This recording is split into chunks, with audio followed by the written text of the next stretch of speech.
What would you do if the family who threw you away with nothing suddenly wanted to live in your expensive house? Because that's exactly what happened to me, and my response went viral for all the right reasons. Picture this. You're 17 years old, standing on your own front porch with 12 crumpled dollars in your pocket and a trash bag full of your entire life. That was me just a few years ago. Now those same people who destroyed my teenage years are practically begging to move into my $750,000 house. But before I tell you how I handled their outrageous request, you need to understand exactly what these people put me through. It started when my father looked me dead in the eyes and told me I wasn't built for success. This wasn't some angry outburst during a heated argument. He said it calmly, like he was doing me a massive favor by crushing my dreams early. According to him, accepting my place as the family failure would make everyone's lives so much easier. "You're the spare," he announced, without even glancing up from his newspaper. "Marcus is the heir. You're just dead weight." Those words didn't just sting. They carved themselves into my soul permanently. My entire childhood suddenly made perfect sense. I had always felt like a background extra in someone else's movie, never important enough to be the main character in my own story. My older brother Marcus was the family's golden boy, their pride and joy, the kid they bragged about to anyone who would listen. Star athlete, straight A student, the son who could literally do no wrong in their eyes. His bedroom overlooked our beautiful lake with massive windows. He got a brand new car delivered on his 16th birthday. When Marcus messed up, Dad would pat his shoulder and call him champ, like his mistakes were just adorable learning experiences. Meanwhile, I got hand-me-down everything, suspicious looks for breathing too loudly, and lectures about how I was somehow always in the way. At first, I genuinely believed I was the problem child they claimed I was. I worked twice as hard, got a job at 15 to prove my worth, maintained solid grades despite working nights, and even tutored Marcus in math when his perfect grades started slipping. But nothing I did mattered. When I slept in on Sundays after closing the diner until midnight, Mom called me lazy and worthless. When I mentioned wanting culinary school instead of traditional college, Dad said I lacked ambition and was destined to be a loser forever. Marcus? He would smirk every single time they tore me apart, like watching me get destroyed was his favorite entertainment. Everything exploded the summer before my senior year when Marcus completely totaled his car after driving drunk from some party. I found him sobbing in our garage, blood trickling down his face, begging me not to tell our parents what really happened. So what did I do? I protected him. I told our parents I had stolen the car without permission and panicked when I crashed it. I thought maybe, just maybe, this sacrifice would earn me some respect. Perhaps they would finally see I was capable of loyalty and protecting this family. Instead of gratitude, they threw me out like garbage. Dad didn't even raise his voice. He simply pointed toward the door and said, "Pack your things immediately. You've embarrassed this family for the last time." That night, I slept on a freezing bus bench 2 blocks from the house I grew up in. The next morning, I walked back hoping to grab my school backpack, but instead found a trash bag stuffed with my clothes and a note that read, "You're on your own now." Learn something from this. Nobody checked on me. Not once. Mom told everyone at church that I had chosen the streets because I was rebellious and ungrateful. Marcus posted vacation photos from Florida 2 weeks later, grinning on beaches like nothing had happened. I survived by working brutal double shifts at a convenience store, sleeping in the back room on cardboard boxes when the manager wasn't around. But the worst part wasn't the physical hardship, it was the deafening silence. No birthday calls, no Christmas cards, no "how are you doing" texts. For 3 solid years, it was like I had never existed in their lives at all. Everything changed after I earned my business degree from community college and moved 3 towns away to build a freelance marketing company using nothing but library Wi-Fi and pure determination. I finally felt like I might actually be free from their toxic influence forever. Then last month happened, and everything came crashing back. I received a text from Mom. Just one line. "Is that your face on the billboard off Route 9? She was right. The local Chamber of Commerce had featured me as their young entrepreneur spotlight after I helped several small businesses triple their online sales during the pandemic. It wasn't earth-shattering news, but to me, it represented everything. Proof that I wasn't a spare part, that I was worth something real. 2 hours later, Dad called repeatedly. I ignored every single call. Then came voicemails from Marcus, from relatives I hadn't heard from in years. All of them suddenly warm, suddenly interested, suddenly curious about my success story. I didn't respond immediately because I knew exactly what was happening. They hadn't changed at all. They were only reaching out because they saw I had something valuable they wanted. Sure enough, the very next day, Mom called with her real agenda. She left a voicemail saying, "We're going through a rough financial patch. Marcus and his wife might lose their apartment. We were wondering if you still had that spare room you used to mention." I actually laughed out loud because that spare room never existed. I had bought the entire house with cash from my business success. I didn't respond to Mom's pathetic voicemail. Not that day, not the next week, not even when my Aunt Janice had the audacity to message me on Facebook saying, "You know, it would really mean a lot to the family if you stepped up right now." Stepped up? I nearly spit out my coffee. Where was this precious family when I was sleeping under bus shelters, Aunt Janice? It's amazing how people throw around the word family like it's some magic eraser that wipes away years of abuse and abandonment. I didn't block their numbers or post angry rants online. I just maintained my silence, hoping they would get the message. But apparently, silence wasn't clear enough for these people. The following week, I came home from a client meeting and spotted a familiar silver Honda Civic parked across from my house, the same beat-up car my parents used to drive everywhere. I sat in my driveway for 5 full minutes, staring at it in disbelief. Sure enough, sitting on my front porch with a Tupperware container of what I assumed was guilt-flavored banana bread was my mother. She jumped up the moment I stepped out of my car. "Oh my God, you look absolutely amazing," she gushed, already reaching for a hug I wasn't going to give her. I looked at her like the stranger she truly was. "Mom," I said quietly, "why are you here?" She had the nerve to smile like this was just a casual, friendly visit. "I wanted to see you. It's been way too long. I thought maybe we could talk and catch up on everything." I leaned against my doorframe without moving an inch. "Is Marcus okay?" I asked. Her fake smile flickered instantly. There it was, the real reason she was here. Not love, not regret, not even a half-hearted apology. "He and Jessica lost their apartment," she admitted reluctantly. "They fell behind on rent with the baby coming and everything. They just need somewhere to stay temporarily, just until they get back on their feet financially. Your father thought maybe we could all stay here for a few months." I almost burst out laughing.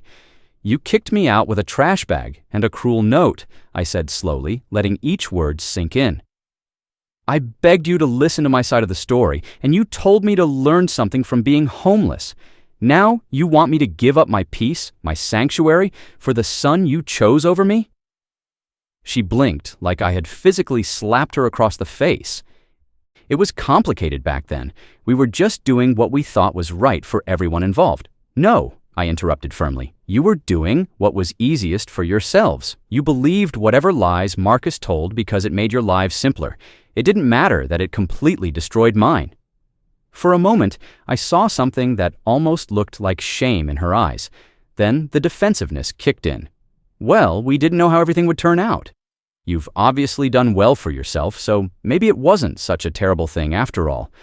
That statement right there revealed everything. They had abandoned me completely, and now they wanted to take credit for my success. "You're not coming inside this house," I said, with absolute finality. "And you can tell Dad and Marcus and everyone else that this house doesn't have any spare rooms for people who treated me like spare parts." She opened her mouth to argue or guilt-trip me, but I was already turning my key in the lock. That's when she played her final card. "You're being incredibly selfish." I paused, turned around slowly, looked her directly in the eyes, and smiled. "No, Mom. I'm just done being useful to people who only remember I exist when they need something from me." Then I closed the door firmly. She didn't knock again.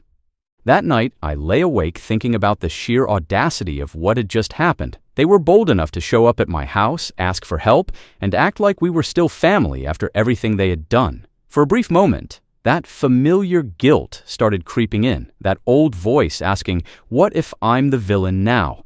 But then I remembered that day at the principal's office when Marcus lied about me hitting him. I remembered how Mom cried for him while never once looking at me with love, belief, or even basic curiosity. Just pure disappointment. I remembered being dragged out of school, thrown out of my home, and left to survive on the streets. I remembered years of complete silence. I owed these people absolutely nothing. But I wasn't finished yet, because part of me wanted something more than revenge. I wanted accountability. So I wrote a detailed message to my extended family, all the cousins, aunts, and uncles who had heard their twisted version of events for years. People who thought I was troubled, rebellious, and violent. I told them absolutely everything. The car crash, the false confession, the trash bag, the years of abandonment, the Tupperware guilt trip. I even attached a screenshot of the text Marcus had sent me years ago, where he bragged about how easy it was to get rid of me permanently. I hit send, and for the first time in years, I didn't feel afraid. The message exploded through the family group chat within an hour. I had muted those notifications years ago, but suddenly my phone wouldn't stop buzzing. Sarah, is this really true? I never knew this happened to you. Your parents told us you ran away to do drugs. I always wondered why you disappeared from family events. I'm so sorry. That text from Marcus is absolutely disgusting. Message after message poured in. Sympathy, shock, guilt, and anger. Some responses were awkward and uncomfortable, more about their own discomfort than my pain, but I didn't mind because I hadn't written it for pity. I had written it to expose the truth. Then, the most unexpected name appeared in my inbox. Jessica, Marcus's wife. I'm so incredibly sorry. I had no idea about any of this. He told me you were unstable and violent, that your grandmother took you in after you assaulted your mother. I feel absolutely sick. I stared at her message, unsure how to respond. Then she sent another one. I left him last night. My breath caught in my throat. Apparently, she had read my email out loud to Marcus. He laughed at first, then got defensive, then furious. Then he grabbed her phone, tried to delete everything, and screamed at her for being naive and gullible. Jessica, 7 months pregnant and finally done being manipulated, packed her bags and went to her sister's house. She said my message had opened her eyes to his patterns of lies and manipulation. She knew their baby deserved better than that. I didn't gloat or celebrate. I just told her, you absolutely did the right thing. That should have been the end of this whole mess, but Marcus never could handle being exposed for who he really was.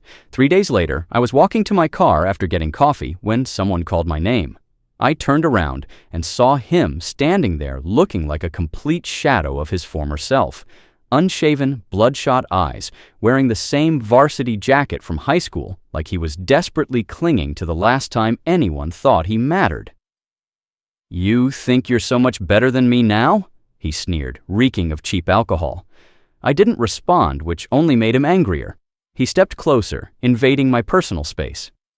You always played the victim card, even now. What? You want everyone to feel sorry for poor little you? You think anyone actually cares about your pathetic sob story?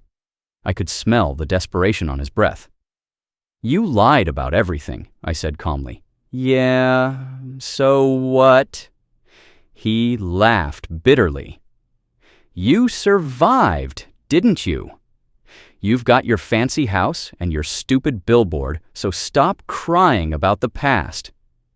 There was so much I wanted to scream at him. Every sleepless night, every birthday spent alone, every moment I questioned my worth because of his lies. But I realized he wanted me to lose control, to give him ammunition to use against me later. So I stepped around him calmly, opened my car door, and said just one thing. You lied, and I thrived despite it. Now, you have to live with the consequences of your choices forever. I left him standing in that parking lot looking pathetic. That evening, I had dinner with my grandmother, the only family member who never needed proof of my character. I told her everything, The email, the family responses, even the confrontation with Marcus. She listened carefully, her hands folded peacefully in her lap. When I finished, she reached across the table and squeezed my hand. "You did exactly right," she said. That was all the validation I needed. A week later, I received a certified letter from my parents' attorney threatening defamation lawsuits over my family email. I actually laughed out loud reading their empty threats. My own lawyer told me to relax completely. Their claims were baseless and ridiculous. The evidence I had attached, especially Marcus's own written confession, would destroy them in any courtroom. I never heard from their lawyer again after that. They went silent once more, disappearing back into the shadows where they belonged. That's when I decided to do something I had never done before. I framed the cruel note they left with my trash bag that terrible night. "You're on your own now. Learn something from this." It hangs proudly in my office now, right next to my Chamber of Commerce award. Some people frame their college diplomas. I framed a threat and transformed it into a promise of success. He called me a spare part, just extra baggage taking up space in their perfect family photo. A name only mentioned when followed by, "What's wrong with her?" But here's the thing about being labeled a spare part. Spare parts can be recycled, rebuilt, and made into something completely new. And that's exactly what they tried to do, recycle me for their own benefit. It started with another knock on my door just after sunset. I almost ignored it, but something made me answer. When I opened the door, I didn't see my father. I saw a broken man drowning in his own failures. His arrogant voice was gone. His superiority complex had vanished. He stood there in a worn-out sweater, clutching an envelope full of legal papers. "I'm signing the house over to you," he mumbled, without making eye contact. "Your grandmother said you earned it more than any of us ever could." My grandmother. That's when I knew something was terribly wrong. "She's dying," he added, finally meeting my gaze. No manipulation, no games, just a devastating fact. Stage 4 cancer. We sat together on my porch in complete silence, the same porch where my mother had once begged for charity. "She didn't want to worry you," he whispered, "said it would distract you from your work.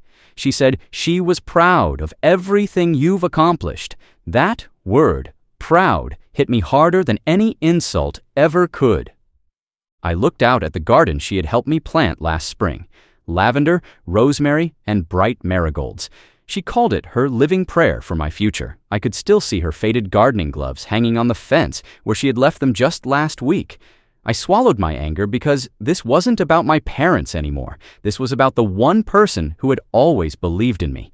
She passed away 3 weeks later in my home, the same home they once said I didn't deserve. I held her fragile hand as her breathing became shallow and peaceful. She wasn't afraid of dying. Her final words were, "Promise me you'll plant something new every spring. That's how you start over and grow stronger." Then she left me, but not before giving me one final incredible gift. I found it in a small wooden box hidden under her bed, sealed with a letter written in her unmistakable handwriting to the granddaughter they never truly saw. Inside were stacks of old journal entries on yellowing paper, documenting everything from when I was 9, 11, 14, ages I had tried so hard to forget.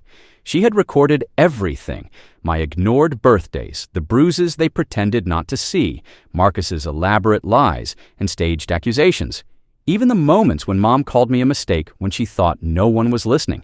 She had proof of everything.